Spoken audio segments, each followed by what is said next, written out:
Imperial Russia looked immense, a crown at the top, rail lines below, and millions of lives in between.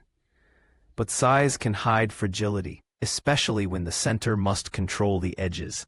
In this story, distance is the first enemy. The Tsar's world was velvet, ceremony, and faith in hierarchy. The workers' world was smoke, shift bells, and bread that never felt cheap. When two realities share one country, the seam eventually tears. In 1905, strikes and protests surged after war and hardship.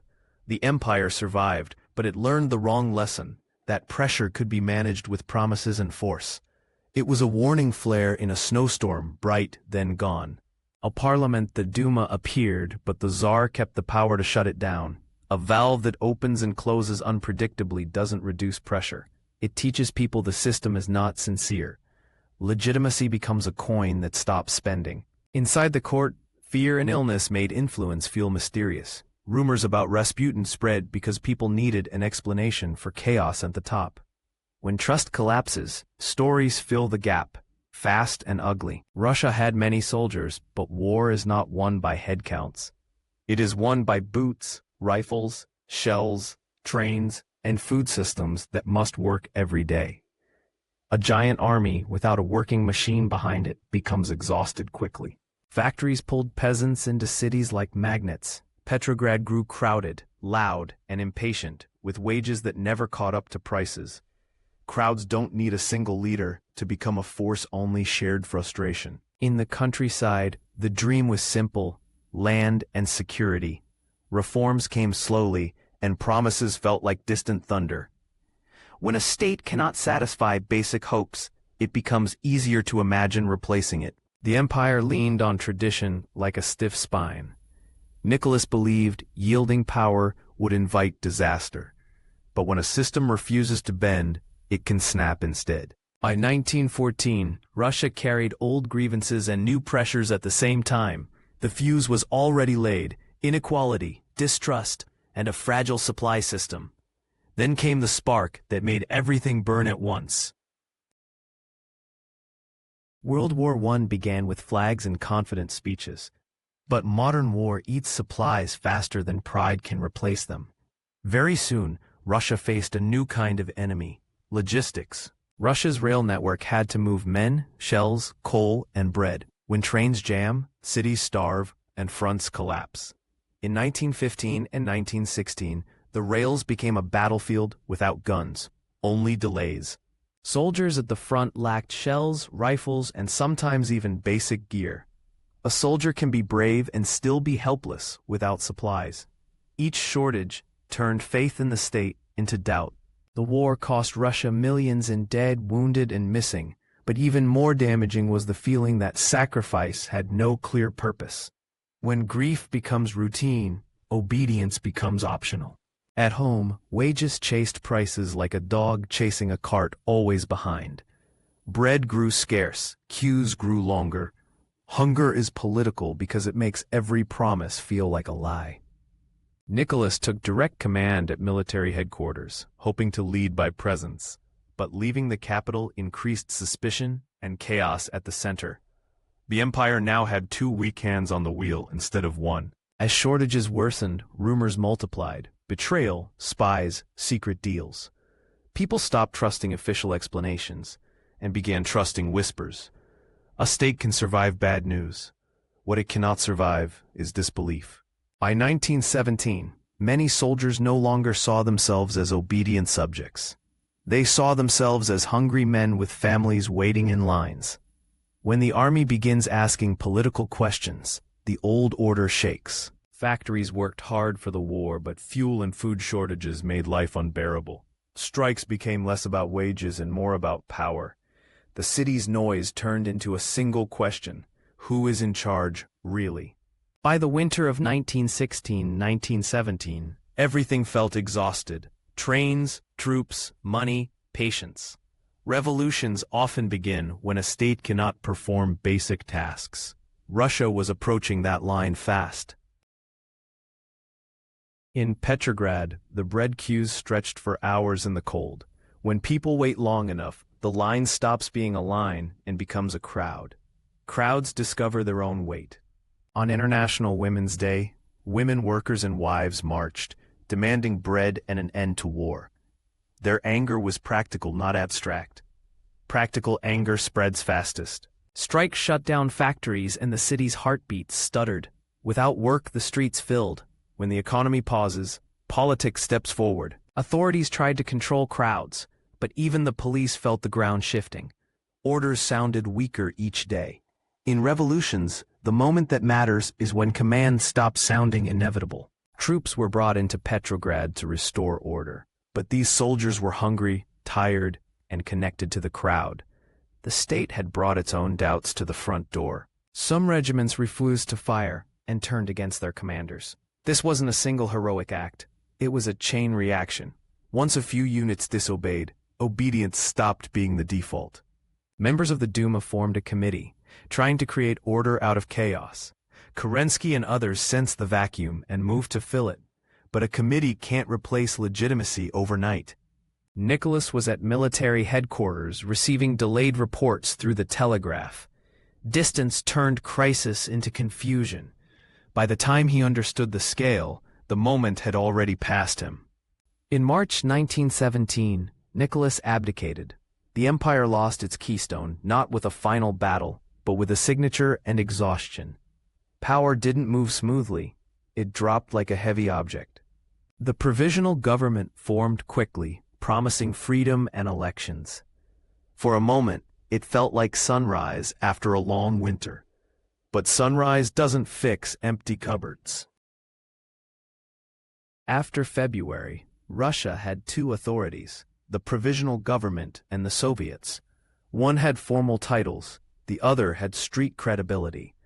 When power is split, decisions feel unreal. The Petrograd Soviet gathered workers and soldiers who demanded control over daily life. They debated orders, wages, and war. A government that cannot command its own army is a government in quotation marks. Soldiers were told to obey the provisional government only if it didn't conflict with the Soviet. This turned discipline into negotiation, and negotiation is slow when trains and wars require speed.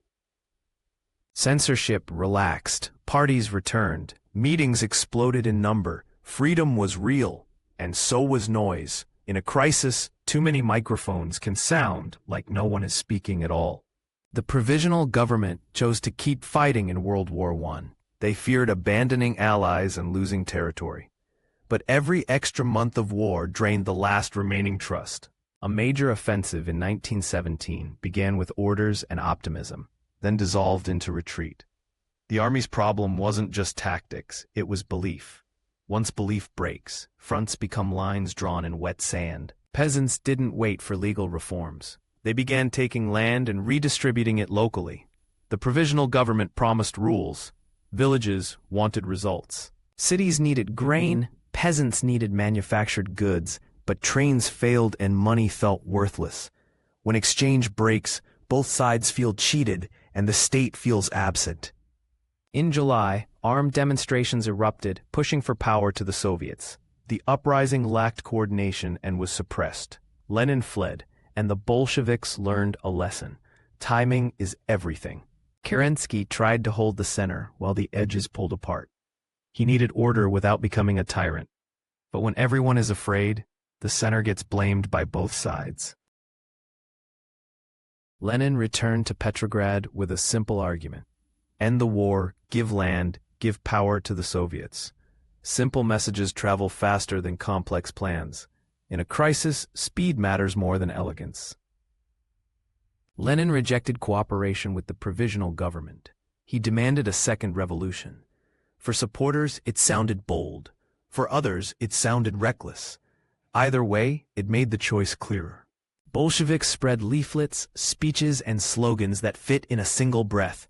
They didn't need everyone to agree, only enough people to move. Ideas became logistics, delivered like bread, faster than bread. The phrase, "all power to the Soviets," appealed because it sounded like control returning to ordinary people. It also sounded like an answer to paralysis. When government feels stuck, magnets win. Trotsky joined the Bolsheviks and brought organizational energy, Revolutions aren't only about beliefs, they're about schedules, committees, and who controls the meeting agenda. Paperwork becomes power. Petrograd soldiers increasingly trusted the Soviets more than ministers. They wanted peace and stability, not more offensives. When the garrison shifts, the capital's fate shifts with it. Baltic sailors were radical and outspoken, believing the revolution must go further. They were a visible symbol of impatience. Symbols matter because they make fear or hope look real. Kerensky promised elections and order, but fuel, food, and authority were missing. A government can't eat its own promises. Every day of delay fed the radicals. When General Kornilov appeared to threaten Petrograd, fears surged. Would a military strongman crush the revolution? Kerensky turned to Soviets and Bolsheviks for defense, arming the very forces that would later replace him.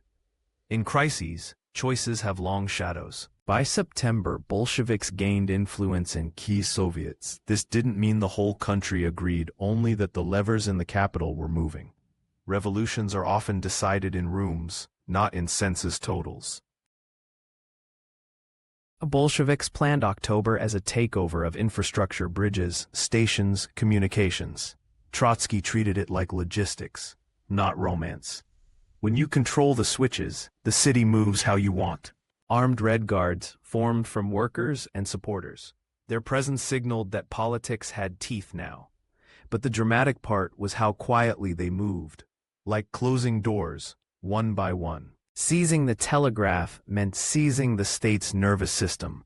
Without communication, ministers become isolated islands. In revolutions, silence can be a weapon. Stations decided who could enter Petrograd and who could leave. Control the stations, and reinforcements become late or never arrive. Movement is power in a city built on rail. Inside government offices, ministers argued while their control shrank outside. Kerensky searched for loyal troops and found uncertainty. A government can die while still speaking. The Winter Palace mattered less for its furniture than for what it represented. Taking it meant taking the story of authority. Symbols are shortcuts to legitimacy. The cruiser Aurora's presence became a signal of Bolshevik momentum. One blank shot, one loud sound, and the city understood. The balance had tipped. Revolutions often hinge on moments that feel theatrical. In Petrograd, October was relatively low on open fighting compared to later horrors. But quiet does not mean kind. Doors were forced, arrests happened, and the state changed hands fast. At the Soviet Congress, Bolsheviks announced a new government. Lenin spoke as if history had finally found its engine. From here, ideology would shape institutions fast. New decrees promised peace, land redistribution, and worker control. They were designed to lock in support and collapse opposition. In revolutionary politics, promises become tools for survival. After October, Russia did not become calm, it became fragmented. Whites, Reds, national movements, and local militias fought for different futures. A revolution can win a capital and still lose a country. Lenin pushed for peace with Germany, accepting harsh terms to exit World War I. It saved the revolution from immediate collapse, but it looked like betrayal to many. Survival choices often look ugly. Trotsky helped build the Red Army, turning volunteers into a structured force. Discipline returned, but under new rules. Institutions formed in the furnace of necessity. White forces rallied around the idea of restoring order, sometimes the old monarchy, sometimes military rule. They were united more by opposition to Bolshevism than by a single plan. Coalitions can be strong and still unstable. Other countries intervened in small but meaningful ways. Supplies, advisors, limited troops, hoping to shape Russia's outcome. To Bolsheviks, it confirmed a story. The revolution was surrounded. Siege psychology hardens policy. The Bolsheviks created security organs to hunt enemies and prevent sabotage. In civil war, fear becomes a governing tool because leaders believe survival requires it. The result is a state that listens more than it trusts. The state requisitioned grain and controlled factories to feed the army. Cities needed food. Villages felt robbed. Policies designed for emergency can become habits that outlast the emergency. The Civil War was fought across distances that only rail could connect. Trotsky's armored train became a moving headquarters, part transport, part symbol. Whoever controlled rails controlled tempo. By 1919 and 1920, both sides were exhausted. Victories often came from endurance, not brilliance. When a society runs out of energy, the faction with tighter control tends to win. Civil war and requisitioning contributed to famine and suffering, especially in 1921. We don't need graphic scenes to understand the scale. Empty bowls and silent streets tell the story. The new state was born in hunger.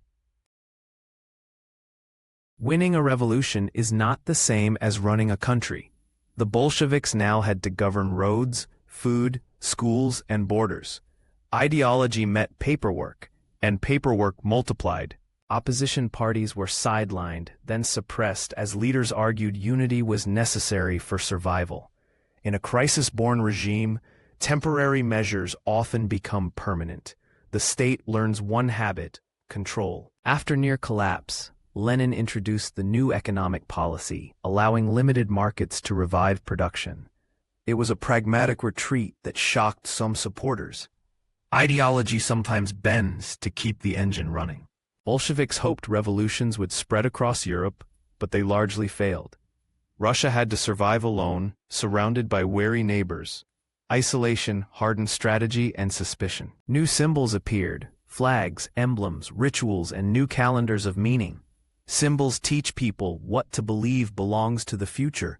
They are shortcuts for identity. Schools, clubs, and newspapers became tools to shape citizens, not just information formation.